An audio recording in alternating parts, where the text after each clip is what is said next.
after months of having two little bearded men as our world champions, we finally have a legit world champion, Bobby Lashley, someone that's actually presentable as a heavyweight champion. I mean, can you believe that our world champions were actually Eric Young and Daniel Bryan?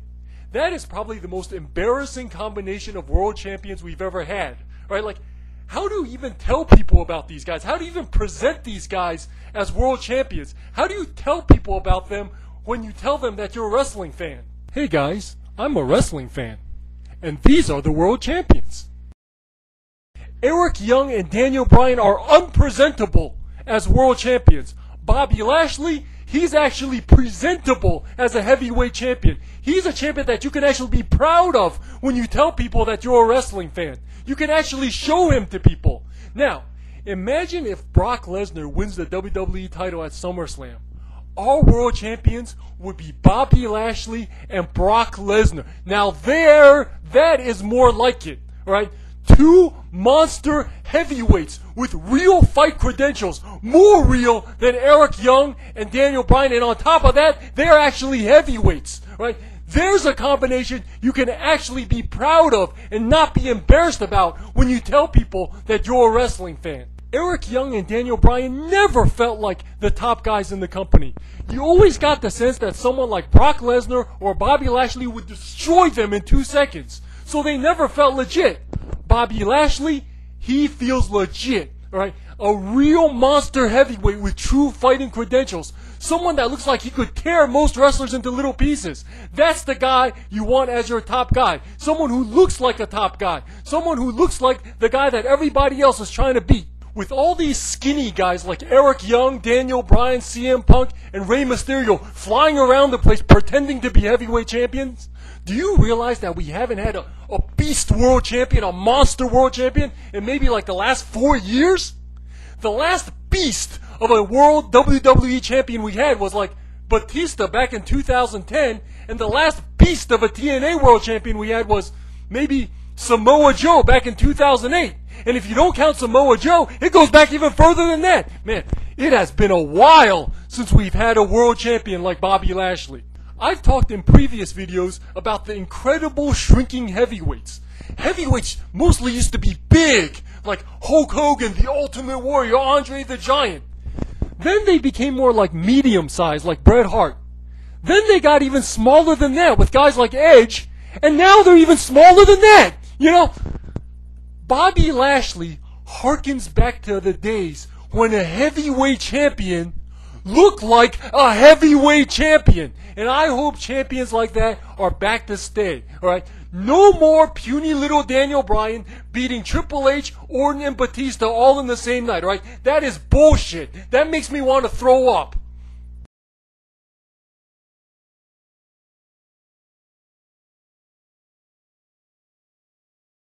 But whereas I give props to TNA for making Bobby Lashley world champion, I see this whole Bully Ray Dixie Carter thing as one huge miscalculation. In my opinion, the entire concept of building up to smash Dixie Carter through a table is ill-conceived and disturbing. Right? Think about it. You have Bully Ray, this big, intimidating 300-pound monster wrestler, who seems to have nothing better to do than to stalk a frail 49-year-old woman, constantly threatening to physically assault her by putting her through a table. You know, and the thing is, he's supposed to be the good guy. TNA wants us to cheer for this, right? TNA seems to want us to cheer for a big man smashing a much smaller woman through a table, right? It would be like the Honky Tonk Man actually hitting Elizabeth with the guitar and the crowd cheering for it, right? That seems to be TNA's vision, and I find it very disturbing. Even more disturbing is how it was finally carried out. At the New York TNA Impact tapings, apparently, a scared Dixie Carter is running away from Bully Ray, when Eric Young and a bunch of so-called babyfaces block the entranceway. These so-called babyfaces then surround the ring as Bully Ray physically assaults Dixie Carter by smashing her through a table, right?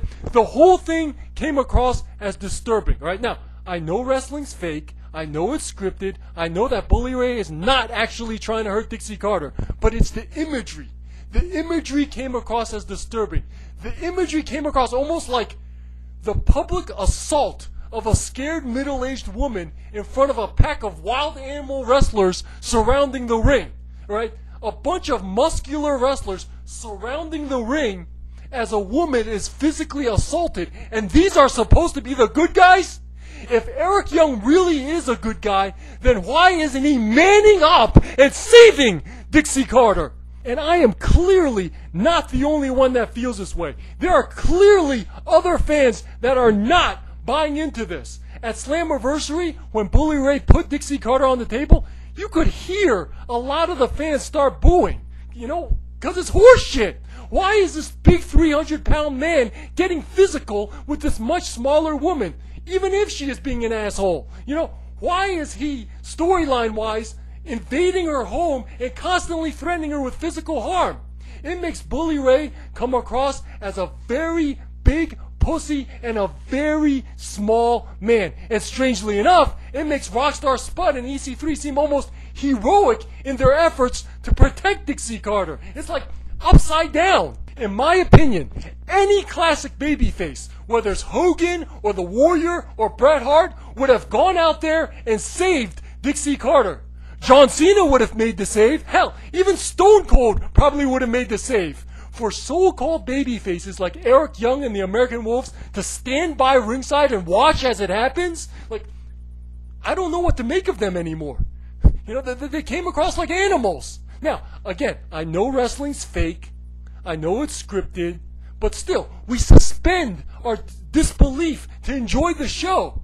Why was there no one in the locker room making the save for Dixie Carter? Are there no men in TNA?